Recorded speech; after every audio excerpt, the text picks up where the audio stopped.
Lydia Bell, I'd like to start with you. How did you first learn that the city planned to build its new medical examiner's office in Brentwood? Well, when we were out protesting against the liquor store, that we found out from the children in the neighborhood that they were building a liquor store when they innocently asked the builders, "What y'all building?" And the man said, "A drive-through liquor store." So when my niece told me that, we wanted to know, how did that happen? So as we were going to city council speaking out, then in April, we heard a rumor that they were building a morgue. And it's like, where could they put a morgue in Brentwood? We later found out May 12th, someone called me and said they're breaking ground for the morgue. I drove up, same as I did with the liquor store. "Sir, what are you building?" "Drive-through liquor store." "This close by school?" "Ma'am, I'm just a builder." When I drove up to the medical MEO, "Sir, what are you building?" "The new medical examiner morgue." "This close to the school?" "Ma'am, I'm just a builder." So that's all we get in Brentwood. I'm just a builder. So when we found that out, we by May 15 is when they broke ground for the morgue. Problem was, it's been in planning since 2016, 8 years ago. Our very first meeting was September 18, 2023. No one notified us of anything. First community meeting where the city participated? Yes, Okay. very first one. And then the next day, September 19th, we had to go to the Land Use and Zoning Commission for them to vote to change the property from commercial to public. And then September 26th, we were down at City Council where they did a full vote, 17-1. So 8 years in the planning, and we had 8 days to deal with a morgue, a 300-body morgue in our community, and worse, across the street from a school and 3 feet from someone's home. They just came out and started clearing the land, just cleared all the trees. We wanted to know, why were they doing that? Because at the first land use and zone meeting, it was asked, Mr. Tim Crutchwood, the director of this morgue, asked, "Have you all met with the community?" He said no. Councilman Gaffney asked him, "Shouldn't you meet with the community?" They were supposed to meet with us. How they met with the community? The very next day, they came over and started knocking all the trees down, clearing the land. Tell us what residents are concerned about specifically. Is it the building structure itself, the fact that it came as a surprise? Is it traffic? Is it kind of what is going to occur there? We have a situation with the brownfield site. It could be a contaminated area. They just came over and started digging and building. We don't know whether that land, because in the exception report, it says it's a brownfield study site. Right, so it's a former hazardous waste site that perhaps is being could be brought into use. And then we know that the liquor store is a contaminated site. They did phase 1, but they haven't done phase 2, phase 3. Then there's no traffic study of that little tiny street that has each side has a ditch. Then, but the most important part, as we fought for our children to not be from the liquor store, we were out there in 95 degree all summer, and we were fighting to make sure they didn't get hit by drunk drivers, pedophiles, sex traffickers. And then you got the morgue. Our children have to deal with death in the community almost every day. They hear it on news. They surrounded with it. So now they have to deal with dead bodies being transported 32 feet in front of them, that little tiny street, the crime scene vans. No one is dealing with the psychological impact that it would have on our children or our community as a whole, but more so for those children. We got out there in the sun and we stopped the liquor store. Now we're rewarded with a 300-body morgue. There should not be a morgue in any neighborhood. Jacksonville is too large. Largest city in the world by square mile. I think the only way they got it there is because of the convenience of I-95 south and north. And to be clear, the location of this, for people who aren't familiar with it, it is just east of I-95 and sort of north of Gulf Air Boulevard. It is adjacent really to some, very close to some homes. I believe we have Dr. Danford on the line. Good morning, Dr. Richard Danford of the Urban League in Jacksonville. What is problematic about this project to you or to the members of the Urban League? Good morning. Thanks for having me on. Basically, this is a case of the city not following through on the legal processes that they put in place. And what I'm talking about is the Neighborhood Bill of Rights. And we may have spoken to that some time ago, but basically, the City Council over 25 years ago decided to enact an ordinance that would assure, taxpayers' participation in the processes of government. For example, and let me list a couple of them. According to the ordinance, City Council and the Mayor's office are supposed to provide a timely response, to citizens, to taxpayers. They're supposed to allow citizens to participate in the budget process. They're supposed to allow citizens the opportunity to suggest capital improvement projects.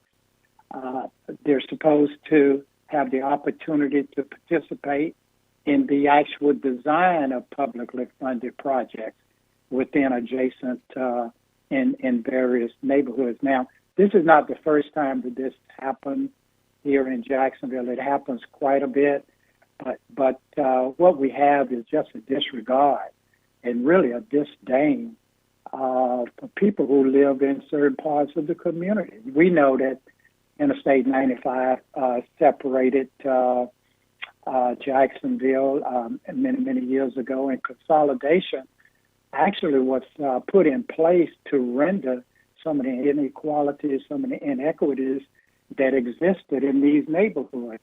But because the mayor, because our consolidated government is a strong form, a mayor's strong form of government, that person has the legal right to do very much whatever he or she wants to be done. And in this case, for the last few years, it certainly has been one where those communities have been taken for granted. They've been marginalized. In this particular case, they knew about it for many years. They kept it a secret until time to put out bids so no one could participate. So not only does it impact the community in negative ways, it also precludes minorities and others from participating in the economic process, in the contracting and the construction, and the construction and because they don't have to go through city government now to have anything approved, and so what we have is a continuation of the city allocating funding to those whom they feel should receive the funding without any regard whatsoever. I mean, the data's there, all kinds of studies, disparity studies. We don't have to repeat the inequities and the disparities that exist in these communities. And Dr. Danford, I want to just point out the city did acknowledge in this case, they acknowledged that they didn't fulfill what the Neighborhood Bill of Rights demands. And in fact, the city attorney, Jason Teal, at a public meeting spoke directly to this. Let's hear what he had to say. I'm going to tell you this. The city dropped the ball on this. David Bauerlein from the Florida Times Union, you've been reporting on this, that this has been, dating back to 2016. And probably like me, you covered the Neighborhood Bill of Rights from the year it was conceived. So how is it possible that something got this far in the development stage without any notice? Yeah, I think it's because the Neighborhood Bill of Rights is a very strong document on paper, and that's only as strong as the mechanisms in place to carry it out and enforce it. And there's a big gap between the aspirational document, which is early notification, early process, give people information is power. That's the idea. Give the neighborhoods information so they're empowered to be at the table in these decisions. But what we find is that the actual neighborhood Bill of Rights was not put into the ordinance code. There is no penalty for violating it. There is no real mechanism in place outside of zoning matters where there is some process in place for notification of neighborhood associations. But for things like, a publicly funded project in your neighborhood, there's no actual process in place to say, here are the steps that the administration will do in order to make sure that neighborhoods have access to that information. And so it's one thing to say, yeah, you'll have the opportunity to be involved in the process, but if you don't know about the project, how can you be involved in the process? What is the reluctance to codifying that ordinance that was approved and putting it into law so that it has the teeth? Yeah, I think there might be some reluctance about just unintended consequences. What would happen if there's not notification, or if there's, what does it actually mean to have the opportunity? I mean, it would require some additional work to actually take that policy and translate it into actual enforceable steps. And what would be the penalty? I mean, do you tear down a building after it's been constructed if there wasn't notification to the community? Yes. So you'd have to, right. So you really have to think through all of those things, and it has to be something where it's not just a nice to do document. It's something where there's actually concrete steps. I think that Rockman Johnson, the council member, is going to be looking at some of those, he says, to see if it's time to review the neighborhood Bill of Rights. But one of the big questions would be, how do you enforce it? Ms. Bell, I hear you saying yes, they should. And I just want to note, we got a statement from the city, the Deputy Chief Administrative Officer, about this issue. She said, at this time, we're moving forward with the Medical Examiner Office project, which was already in progress prior to Mayor Deegan taking office. Currently, there does not exist a mechanism within the Neighborhood Bill of Rights since it was never codified into the ordinance code, nor does it provide for any enforceable provisions within the code. A change in the location for the medical examiner's office would delay the project by 5 years and cost the city $10 million in losses. They concerned about the money, not our lives, not our children's lives. It's everybody's life. It's worth a value. And if it's $10 million they lost, we didn't ask them to come over in our neighborhood and violate our rights and put it on money. Now, when they say it's not these laws, the Neighborhood Bill of Rights is not codified, it's oxymoronic because they are already applying the Neighborhood Bill of Rights. When you send out a notice that I have here, this is not our first time getting notices for information to come to public. What's the purpose of public hearings if you're not executing the law? It start out with, you have received this notice because you are either an applicant, a representative of a registered neighborhood association, or CPAC. Why do you have a mailing list with residents' name on it, our name on it? Codify means to arrange laws, rules, or regulations into a systematic code. This process does not necessarily create new laws. It merely arranges existing laws, usually by subject, into code. The Neighborhood Bill of Rights Ordinance 95-247-106 is already introduced in the city laws. It was introduced by councilmen back in 1995. And it was voted and accepted. So for them to say that it need to be codified, then what are you doing? Why are you sending out planning commission? Why are you having planning commission hearings? Why are you notifying people? And then when you say, if you don't get the notification, the city is not in violation, that is truly oxymoronic. I'll show you an example. When we first said about the liquor store, well, Jason Teal, he ruled in his May 4th memorandum 2023, he says the decision was not appealed, and the time for doing so has long since passed, thereby making the final decision of the city of Jacksonville on the application. How can you appeal a decision that you have no knowledge of, but then there is no violation? Then why send me a notification to come to the hearing, but I didn't get it? I want to take a call here. We've got Todd, I think Wells Todd on the south side. Good morning. Go ahead with your comment. Good morning. Good morning. And good morning to you, and good morning to Miss Bell. Good morning. There are a number of things that we're seeing here. One is, why did they choose that site when supposedly they had investigated maybe 30 other sites, but we have never gotten the information about those sites and where they were located. Secondly, this is a result of a long history of redlining. And I guess your listeners know what redlining is. So they can come into a black neighborhood and change codes and then build whatever they want to build. So I've been out to that site. I have participated in the picket line and rallies out there. And that medical examiner's office, that morgue, will be in spitting distance of somebody's house. I want to know, would this happen in a well-to-do white neighborhood? And what do you think? I mean, what's your answer to that? My answer to that is no. Absolutely not. And I don't think a liquor store would have been proposed in Mandarin across the street from an elementary school. Well, thank you. So we're dealing with a lot of. And can I add that if it was no pushback from our community, it would be a drive-through liquor store, a forensic lab, and a 300-body morgue across the street from 32 feet from an elementary school and 3 feet from someone's home. And let me add about this discussion about whether the law is codified. They're acting on it being codified. It is codified.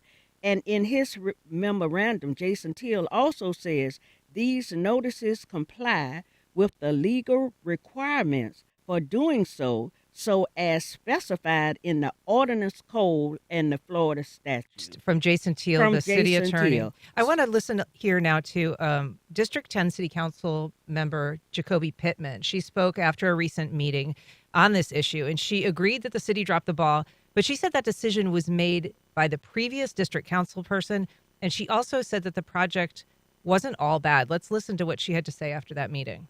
In order to bring up, the income in this area, economic development, sometimes it takes buildings like this that will bring other buildings or small businesses to this area. Dr. Richard Danford of the Urban League, what is your take on that? This building could be a catalyst of some kind for additional development, is what the councilwoman appears to be saying. I think what she's saying is probably correct, but it's just unfortunate that those communities, have to suffer continuously. First of all, for over 100 years, we had the pollution in those neighborhoods, and of course, we live with that pollution.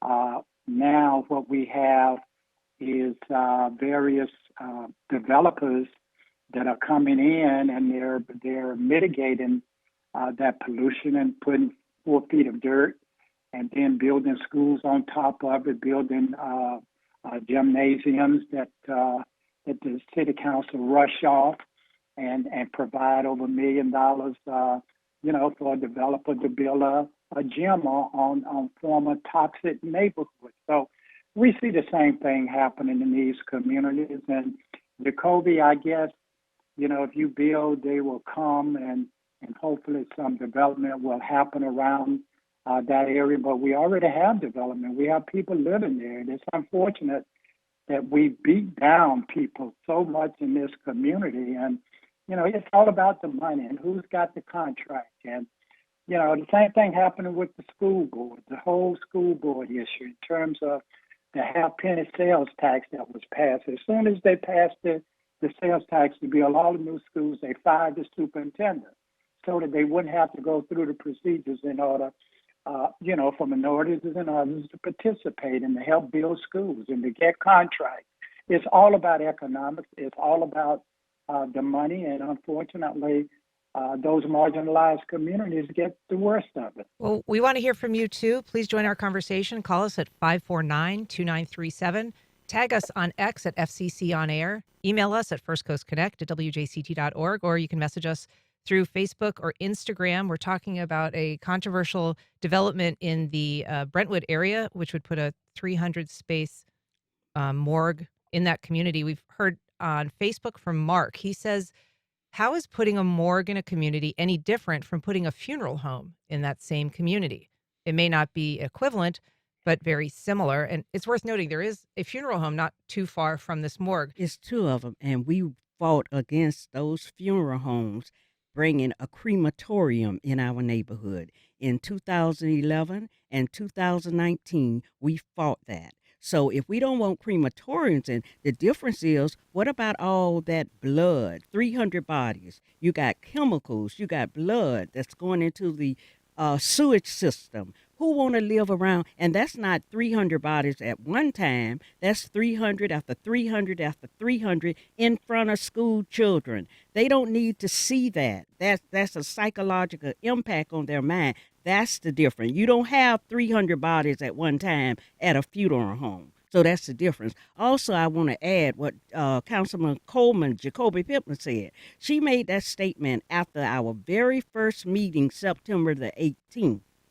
I asked everyone, the city staff, the planners, the MEO staff, everybody, the community. It was over 60 people at that meeting. I asked everyone, a show of hands of anyone that want a 300-body morgue in their neighborhood. Not one person raised their hand, not even her. Nobody. I asked again, anybody that want a 300-body morgue in their neighborhood. And like our committee, one of our community media members, Katrina Spencer, she owns about 4 homes in that area. And she even says she don't want to wake up around dead bodies every morning. Plus, please let me say this now.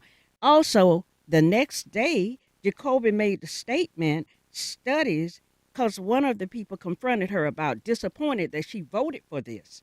And only one person did not support it, and I like to thank Reggie Gaffney Jr. for not supporting. He's the only one that stood up, have been standing up against this.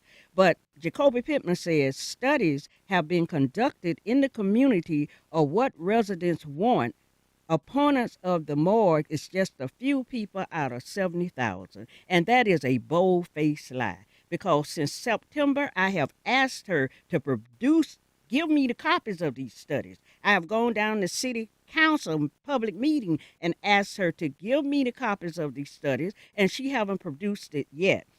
Don't disparage the few people that she's speaking of, because we have been the few people that's out there fighting to protect our community, to protect our children, and she's calling over 70,000, mostly black people, crazy. No one voted to have a morgue in their neighborhood. And I ask both of you, would you want a morgue in your neighborhood? 300 bodies at a time? I think that one thing that a picture showed really clearly in the story that you wrote is just how close this building is to at least one home. It really is just a few feet away. I think we should clarify, there are requirements and rules for handling medical waste and disposing of it. But David, what is it about this building that is striking to you, this project? And is it too far down the line, as the city seems to indicate, to pull it back? Is there any precedent for that? Yeah, I'm not sure there is a precedent for that. It would cost money at this point to demobilize the construction. There's been costs that have been put into designing the building at that site. So there definitely would be a cost to canceling the project at this time. No doubt about that. When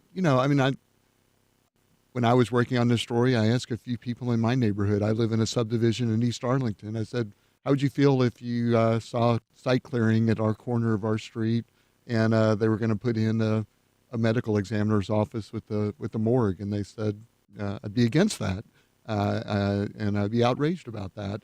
And so I think, maybe there are some benefits to the project. It's going to bring about a few dozen jobs into the neighborhood. It's going to bring some investment into the neighborhood.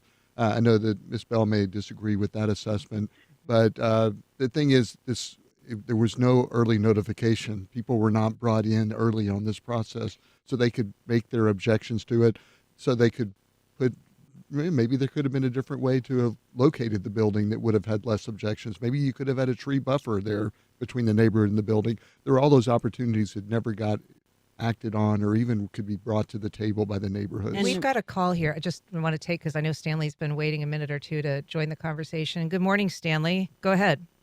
Good morning. Good morning to everybody. Good morning. Yes, I was one of the original when they put the Neighborhood Bill of Rights together. I was in the meeting with them in 1995. I also talked to Danforth, and also I'm very impressed with the lady. I don't know her name over there, but I will be reaching out to her today. What you have here is a total injustice. This ain't just happened 5 years ago or yesterday. This been going on for 20-some years. The Neighborhood Bill of Rights is for equity that African Americans, especially African Americans on the north side, deserve. Mm-hmm. Now, whatever y'all need to do, because you don't need a morgue out there in a community, especially one with a half zone 1. It's in half zone 1. That's a first. So the city of Jacksonville, when it comes to the African American community, they need to sue. Yes. They need to get 50 people together and sue the city of Jacksonville. It's interesting. We also got an email from Doug who just said, sue, sue, sue. Is there any chance that there could be legal action taken? They need to tear that down. They need to stop. It need to be an immediate cease and desist, because all the laws were broken to bring that into the neighborhood. And the problem I have is that you cannot be lawmakers and lawbreakers. And our elected officials have decided to be lawbreakers and turn a blind eye and do nothing. We're paying them a salary to make life better for us, not worse for us. And they're not doing anything but breaking the laws. So if it's not right, my mother always say right is right and right don't wrong nobody. And the Brentwood community and our children have been wrong, so they need to stop and tear it down. They haven't built it. They can stop it. Jacksonville is too large. Largest city by square mile. They could have put this place anywhere. Why would you choose to put it into a small neighborhood, a tiny neighborhood in front of school? We have just a minute or so left. What is the next step? I know that there is a meeting that is planned. There is a zoning approval that still needs to take place. What are the next steps? So I think there was going to be a planning commission meeting this Thursday. I understand that's been moved back to December. Basically, there was a rezoning of the property, and the rezoning allows a building of up to 40,000 square feet. This is a 50,000 square feet building. So now, even though city council has rezoned the property, the planning commission has to do a zoning exception. So once again, it's going to be another decision-making process about the size of the building. Does it fit in with the zoning? Is that all an those opportunity to stop the project? It could be an opportunity. I mean, obviously, if the planning commission says, no, we're not going to allow the zoning exception, then you could not build a 50,000 square foot building. You would have to go back and reduce the size of the building to 40,000 square feet. David Bauerlein, reporter with the Times-Union, thank you so much for being here. Dr. Richard Danford on the line from the Jacksonville Urban League, thank you so much for your time. And Miss Lydia Bell, I wish we had more time to talk about it, from the Metro Gardens Neighborhood Association, thank you so much for being here.